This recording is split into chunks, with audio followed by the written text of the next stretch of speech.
उत्तराखंड में 31 दिसंबर तक corona vaccination को 100% पूरा करने का लक्ष्य रखा गया है। इस वजह से अभियान में तेजी नजर भी आ रही है। आज वैक्सीनेशन के लिए मोबाइल वैन का इस्तेमाल शुरू कर दिया गया है। सीएम पुष्कर सिंह धामी ने इस मोबाइल वैन को रवाना किया। मोबाइल वैन के जरिए अस्थायी प्रवास करने वाले लोगों को वैक्सीन लगाई जाएगी। दून शहर में 3 मोबाइल वैन का टीकाकरण में इस्तेमाल किया जाएगा।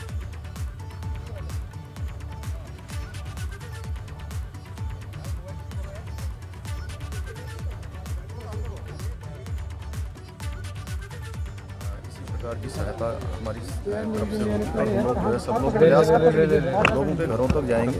आज हमने ये यहाँ से प्रारंभ किया है। मलिन बस्तियाँ हैं, झुग्गी झोपड़ियाँ हैं, जो आवास विहीन लोग हैं, उनको सहायता करेंगे। सर, क्या ये वैक्सीनेशन भी मोबाइल वैन के जरिए वैक्सीनेशन आप लोग? साथ वैक्सीनेशन भी होगा और जो मलिन बस्तियों में झुग्गी झोपड़ियों में रहने वाले हैं उनको पूरी तरह से किसी को नहीं छोड़ेंगे, सबको वैक्सीन भी देंगे और उनके साथ जो हमारी जो सहायता है वो भी करेंगे।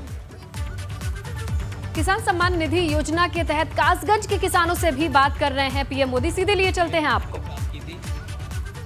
हमारे पिताजी फार्मर थे, उसके बाद मैं एक इंश्योरेंस कंपनी एजुकेटिव ऑफिसर के पद पर था, तो उसके बाद मेरा लगाव जो था कृषि की तरफ था। और चूंकि वनस्पति विज्ञान से मैंने स्नातक किया था, तो औषधि और इन पौधों की तरफ ज़्यादा रुचि थी मेरी, तो मैंने सीमैप से ट्रेनिंग ली। आप तो सरकार को भी जानते हैं, आप सब्जेक्ट को भी जानते हैं और पूरी तरह आपने तो जीवन इसमें खपाया है, तो मुझे तो पक्का विश्वास है कि आपको सरकार की किस योजना का लाभ लेना चाहिए, कैसे लाभ लेना चाहिए, इसका पूरा पक्का ज्ञान होगा आपको। तो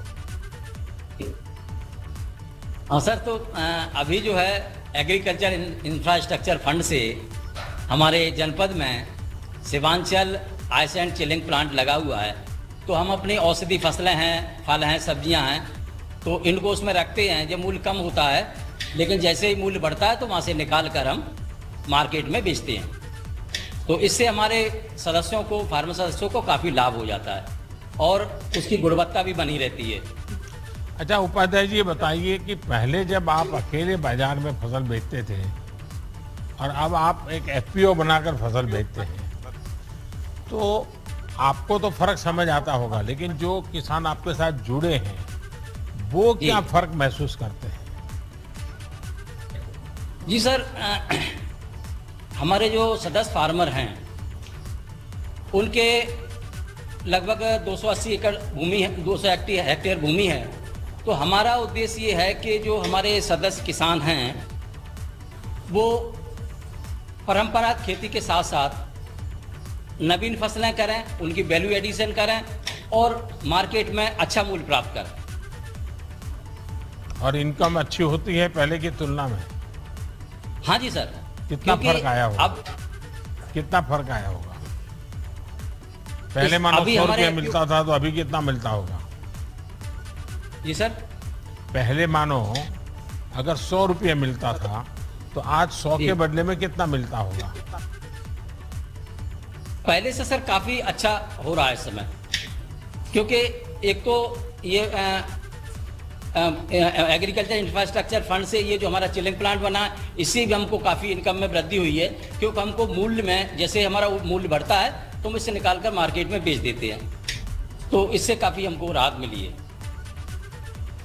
उपाध्याय जी, मुझे बताया गया कि आप लोग भी अपने जिले में बने आइस एंड चिलिंग प्लांट का इस्तेमाल करते हैं। ये जो सुविधा मिली है, इसके कारण भी आपके फसलों को काफी फायदा होता होगा? सर, इससे ये है कि जब फसल तैयार होती है तो उस समय जो मूल्य अगर होता है, कम होता है, तो हम उसका उपयोग इस योजना के तहत तो उसमें रख देते हैं, और जैसे ही मूल्य बढ़ता है, हम देखते हैं मार्केट में मूल्य अच्छा है तो हम इसको निकाल कर मार्केट में बेच देते हैं। तो इससे हमें काफी लाभ है, पहले हमको तुरंत बेचना पड़ता था। देखिए श्यामा जी, आपने खुद बताया कि जब हमारे किसान एक एफपीओ बनाकर उपज बेचते हैं तो उनके जीवन में कितना बड़ा फर्क पड़ता है। इसी तरह जिले में एक आइस एंड चिलिंग प्लांट बनने में भी कितना बदलाव आया है।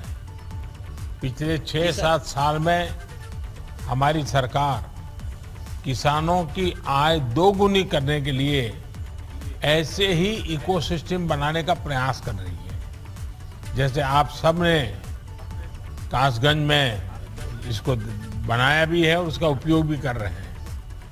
कोल्ड स्टोरेज देने के लिए आपको बहुत बहुत बधाई। हमारे जिला में ये योजना हमको मिली है, आपको बहुत बहुत बधाई। बहुत चलिए, मेरी भी आप सबको बहुत शुभकामनाएं हैं और आप सब किसान बहुत प्रगति करें। धन्यवाद। अब हम माननीय प्रधानमंत्री जी से कासगंज के लाभार्थी से बात करते हुए सुन रहे थे आप पीएम मोदी को। और पीएम किसान सम्मान निधि पर सीएम पुष्कर सिंह धामी का भी ट्वीट आया है। आपको बताएं कि किसानों को आर्थिक रूप से मदद करने वाली इस योजना से उत्तराखंड के लाखों अन्नदाता भी लाभान्वित हो रहे हैं। ये ट्वीट किया है सीएम पुष्कर सिंह धामी ने। साथ ही में कहते हैं कि प्रधानमंत्री जी का हार्दिक आभार। तो आज एक बड़ी योजना के तहत देश भर के लाभार्थियों से बातचीत का भी एक कार्यक्रम है, जिसमें अभी हमने आपको सुनवाया कि कासगंज के लाभार्थी से बात करते नजर आ रहे थे। इस पर सीएम पुष्कर सिंह धामी का भी ट्वीट आया है।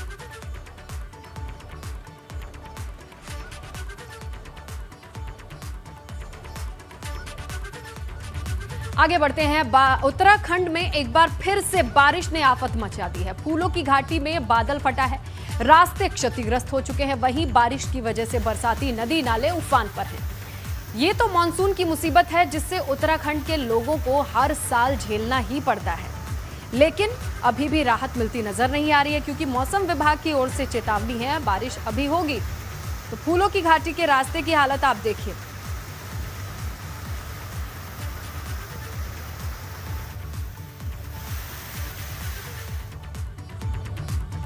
फूलों की घाटी में बादल फटा है। रविवार देर रात को फूलों की घाटी में बादल फटने से ग्लेशियर पॉइंट के आसपास पैदल रास्ता बंद हो चुका है। फूलों की घाटी रास्ते पर बामण घोड़ पुल है, जिसके बहने से ही द्वारीपेरा में 20 मीटर का रास्ता बह गया। हालांकि बादल फटने से किसी तरह की जान माल का नुकसान तो नहीं हुआ, लेकिन कई जगहों पर रास्तों के क्षतिग्रस्त होने की खबर है। वन विभाग की टीम हालांकि घांघरिया से सुबह से ही लगी हुई है, ग्लेशियर पॉइंट पर पहुंच चुकी है, जहां देखा यह गया कि ग्लेशियर पॉइंट के पास रास्ता क्षतिग्रस्त है और यही रास्ता सैलानियों के लिए है। अब इस पर परेशानी का सामना करना पड़ रहा है, इसीलिए वन विभाग की टीम 12 मजदूरों को लेकर घटनास्थल के लिए रवाना हो गई है। तो जोशीमठ से इस वक्त की खबर है, फूलों की घाटी की यात्रा रोकी गई है। बादल फटने की वजह से इस यात्रा को रोका गया है। कई रास्ते क्षतिग्रस्त हो चुके हैं। हालांकि वन विभाग की टीमें मजदूरों के साथ रवाना हो गई है ताकि रास्तों को दुरुस्त किया जा सके। लेकिन फिलहाल अपडेट ये है कि फूलों की घाटी का दीदार करने वाले जितने पर्यटक हैं वो नहीं जा सकेंगे। ये रास्ता बाधित है, बंद है। वन विभाग की टीम सुबह से रास्तों को दुरुस्त करने में लगी तो है, लेकिन आज के लिए यात्रा स्थगित है, ये खबर मिल रही है। बादल फटने के बाद रास्तों की स्थिति खराब है और अब इन रास्तों को दुरुस्त करने की कवायद शुरू हुई है। उधर जोशीमठ में बारिश से बरसाती नदी नाले उफान पर हैं। इसके बाद बैनाकुली और हनुमान चट्टी में लोगों ने मंदिर में जाकर शरण ली। उधर नदी नाले के ऊपर आ जाने से पुल बह गया। अब लोगों के सामने आवाजाही की समस्या है।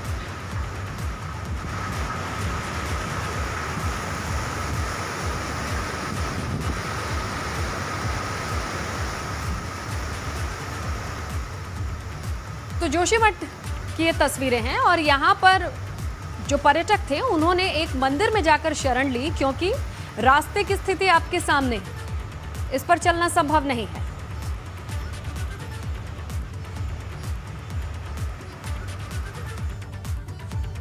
उधर बारिश उत्तरकाशी में भी मुसीबत कम नहीं है। बरसाती नदी में पानी बढ़ जाने के कारण यहाँ के लोगों को पुलिस ने रस्सी के सहारे कुछ इस तरीके से रेस्क्यू किया, नदी पार कराया। मगर पानी का वेग इतना तेज है कि लोगों के बह जाने का भी खतरा है।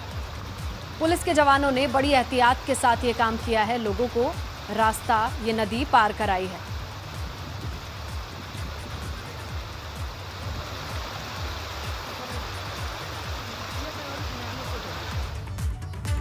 चमोली में भी बारिश से मुश्किलें बढ़ी हैं। बद्रीनाथ हाईवे 3 जगह से बंद है। हाईवे क्षेत्रपाल गुलाबकोटी लामबगड़ से बंद है। जिले के 34 संपर्क मार्ग हैं, मलबा गिरने की वजह से वो बंद हैं। अलकनंदा, पिंडर, नंदाकनी सब नदियों का जलस्तर बढ़ा हुआ है और कुल मिलाकर लोगों की मुसीबतें बढ़ती नजर आ रही हैं। जिले के 34 संपर्क मार्ग हैं, मलबा गिरने की वजह से वो बंद हैं। सोचिए, लोगों के लिए जिंदगी में आगे बढ़ना कितना मुश्किल है। वो सारे रास्ते मलबों से पटे हैं। तो मॉनसून सीजन में पौड़ी की भी बात करें तो पुलिस ने लोगों को सावधान करने के लिए एक नया तरीका निकाला है। पुलिस ने नदियों किनारे पत्थर पर चेतावनी के लिए निशान लगाए हैं ताकि लोग नदियों के किनारे से दूर रहें। दरअसल लोग सेल्फी लेने के लिए ऐसी खतरनाक जगहों पर जाने से परहेज नहीं कर रहे थे, जिस वजह से हादसे हो जाते हैं। अब पत्थर पर यह संदेश लिखा गया है।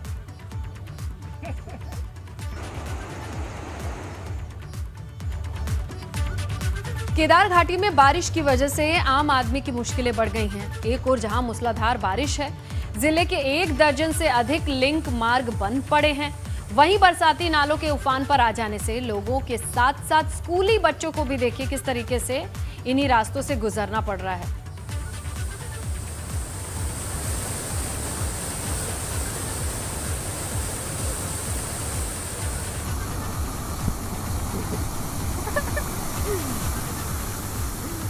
तो इन तस्वीरों को देखिए, अंदाजा लगाइए कि ये सड़क है या फिर दरिया। ये सड़क ही हुआ करती थी जिस पर लोगों की जिंदगी जुड़ी हुई है, क्योंकि एक गांव से एक शहर से जोड़ने वाले ये रास्ते हैं जो अब दरिया में तब्दील हो गए हैं, कहीं झरने की शक्ल ले चुके हैं। लेकिन इन्हीं रास्तों से बच्चों को अपने स्कूल जाना है, इन्हीं रास्तों से लोगों की रोजी रोटी जुड़ी है। मजबूरी ही है, इस रास्ते को इस तरीके से पार कर रहे हैं। लेकिन हर मानसून में कमोबेश पहाड़ पर लोगों की जिंदगी यूं ही दुश्वार हो जाती है। देखिए, इस गाड़ी को आप रास्ता पार करते हुए देखिए।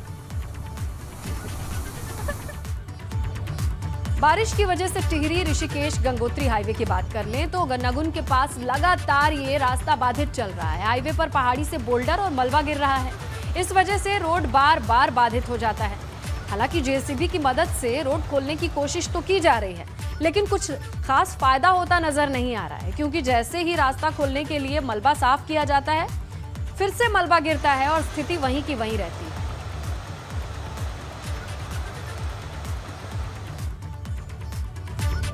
उत्तराखंड में ई पंचायत सेवा केंद्र संचालकों को पिछले 7 महीने से भुगतान नहीं किया गया है। इस वजह से 662 न्याय पंचायतों पर खोले गए ई पंचायत सेवकों को केंद्र के संचालक जो हैं वो दर बदर भटक रहे हैं। इस ओर ना तो पंचायती राज विभाग ना ही सीएचसी कंपनी ध्यान दे रही है, जबकि पंचायती राज विभाग और सीएससी के एमओयू में यह तय हुआ था कि संचालकों को प्रति न्याय पंचायत 2500 रुपए दिए जाएंगे।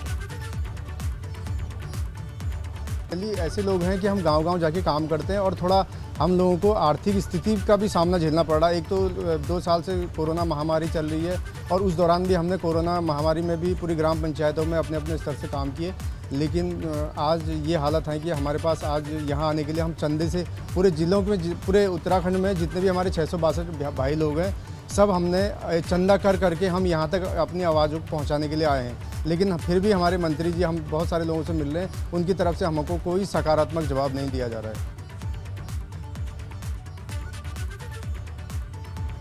जो कैबिनेट में डिसीजन हुआ है, सरकार उसका 100% पालन कर रही है और आगे कुछ ग्राम सभाओं की समस्याएं हैं, प्रधानों की समस्याएं हैं, उनको देखते हुए और सीएससी सेंटरों के माध्यम से आम जनता का हित हो, जिन हितों के लिए हमने निर्णय लिया उन सब की समीक्षा कर रहे हैं और किसी का जो भुगतान है, जो सरकार ने देना है, उस भुगतान को कहीं से कहीं रोका नहीं गया। अल्मोड़ा में डिप्लोमा फार्मासिस्ट एसोसिएशन का 2 दिवसीय अधिवेशन शुरू हो गया है, जिसमें प्रदेश भर के फार्मासिस्ट पदाधिकारी शिरकत करने पहुंच रहे हैं। अधिवेशन में सेवा नियमावली, प्रमोशन और खाली पदों को भरने की मांग की गई है। फार्मासिस्ट एसोसिएशन के पदाधिकारियों का कहना है कि कोरोना काल के दौरान जिस तरीके से अनट्रेन्ड लोग दवाई बांट रहे हैं, वो लोगों के लिए, आम लोगों के लिए बेहद खतरनाक है। कि जो औषधियों का रखरखाव, भंडारण और वितरण होता है, ये भारत की संसद द्वारा पारित फार्मेसी एक्ट में निहित प्रावधानों के तहत क्वालिफाइड पर्सन से ही कराया जाना चाहिए और फार्मासिस्ट इसके लिए क्वालिफाइड पर्सन है। फार्मासिस्ट के ही नियंत्रण में, देख रेख में और फिर उसके द्वारा ही ये कार्य संपन्न कराए जाने चाहिए। लेकिन आज अकुशल लोगों द्वारा ये कार्य जो सरकार करा रही है, इससे आने वाले समय में जो हमारी जनता है उसके बीच इसके काफ़ी दुष्प्रभाव दिखाई देंगे, जो उचित नहीं है। तो अब फार्मासिस्ट पदाधिकारी इस मीटिंग में शामिल हैं, अपनी अपनी बातों को भी सामने रख रहे हैं। अब बात करते हैं सांसद अजय टम्टा की, जो अल्मोड़ा पहुंचे। इस दौरान उन्होंने सड़क के शिलान्यास कार्यक्रम में शिरकत की, साथ ही लोगों की समस्याओं को भी सुना। सांसद अजय टम्टा ने कहा कि अल्मोड़ा, पिथौरागढ़, बागेश्वर और चंपावत के 14 विधानसभा क्षेत्र में प्रधानमंत्री सड़क योजना के तहत अभी तक 1200 से अधिक सड़कों का निर्माण किया गया है। वहीं केंद्रीय बजट से राज्य की कई सड़कों का काम चल रहा है। आज हमारे माध्यम से हम छोटी छोटी रोडें जो शहरों के नज़दीक थी उनको बनाने का काम किया। लोगों को सारी सुविधाएं मिले, मोटर मार्ग मिले, पानी मिले, घर मिले, गैस का कनेक्शन मिले और वैक्सीन मिले।